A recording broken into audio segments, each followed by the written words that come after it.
Yes, we are indeed. 08391337728 is the number that you can call to ask your culinary conundrums. And we were talking about words that people usually don't know what they mean in recipes, so they leave them out. We had bougie garni earlier on.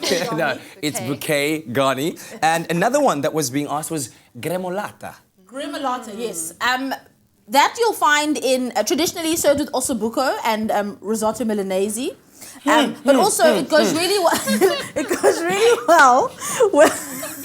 It goes really well with seafood or fish because it's lemon based. Okay. So it's herb based but with lemon flavor. All right. Okay. So basic ingredients are just chopped together some lemon zest, garlic, and parsley, and that's it. So you no longer have to leave out gremolata when you see it in a recipe because it's literally 3 ingredients: lemon, garlic, parsley. And the interesting thing about gremolata is it really lifts a dish. Yes. So there's really like ossobuco and risotto, they're really, really rich.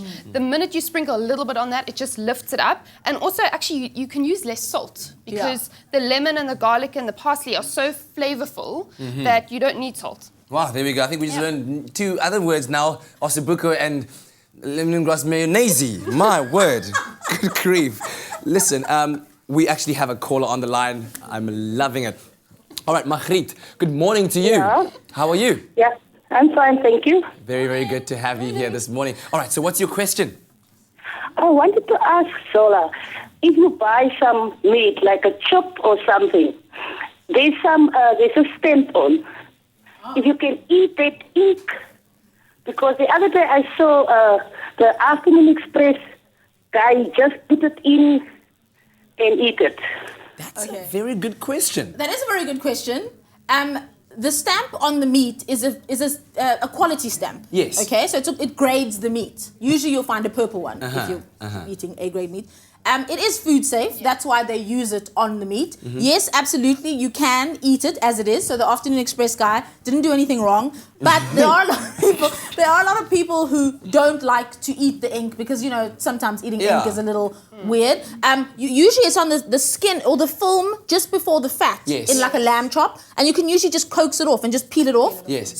So you can eat it, but you don't have to. Yeah, but I mean, if you're blooming Namachita at a bride, nobody's got time. Hey, let's just eat, man. Just eat. All safe. All right, safe good. for you to eat. Let's go on to our next question from Johanna Adams, who says, I like my herbs, and if I make spaghetti, what herbs should I use? For instance, spaghetti bolognese. Oh, okay. Gremolata would be great on spaghetti bolognese. Absolutely, with a little bit of a lemon lift to it, and also it's a rich ragu sauce, so it's gonna, lift it up and stuff. But for bolognese, generally, when you start cooking it, I'd start with a bit of thyme.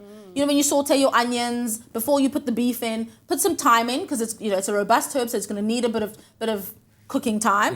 And then near the end, I'd add things like basil because Italian food, basil, all marry together, tomatoes, basil in the bolognese, wonderful flavor. Yes. And of course parsley. Parsley is one of those herbs that is like so universal, you can use it in so many savory dishes. Okay. That's also a herb that if you add it to something, no one's ever going to be like, oh my gosh, you put parsley in it. Like, why? Whereas coriander, which is a very distinct flavor, if you put it into something like bolognese, people are going to be like, that's a bit of a strange combination. And or an different. Italian mama will kill you for putting coriander in bolognese. In bolognese, yeah. But I generally like to add oregano to my bolognese as well. Yeah, so don't upset your Italian mother-in-law. Do it right. Do it right. Okay, listen, we're going to carry on with the ladies a little bit later on. Right now, let's find out what they're cooking up on Afternoon Express today. And I found it's something like inkuku sliders. I wonder if Zoe knows what inkuku is. Kat, of course I know what nkuku is. Now, we've all heard of Southern fried chicken, but today in Afternoon Express Loft, Chef Clem puts the South African in Southern fried and with his spin on an American classic. Now, tune into Afternoon Express at 4 p.m. on SABC3, where they will be making nkuku sliders. Now, head on over to Afternoon Express on Facebook, like the page and get the ingredients list and get ready to cook along with the Afternoon Express foodies. See, Kat, I know.